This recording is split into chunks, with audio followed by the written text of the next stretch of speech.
Only 4 head coaches have achieved that Grand Slam. Personally, do you think that solidifies or takes away lahat ng pinagdaanan mo, especially in past years with the criticism from the fans?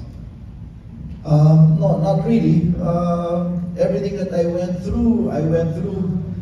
There was a reason for that. If the reason is a Grand Slam, so be it. But if not, I've gotten over it. There is no rancor or any bitterness in my heart because I am a person. I don't allow others to affect what is inside of me. I'm a firm believer in that. What goes on around us and outside of us are small matters compared to what goes on inside of us. And that's how I try to coach my team as well, to continue to focusing on what is inside of us. If we do that, then we give ourselves a better chance to be able to impact and influence what is going on around us.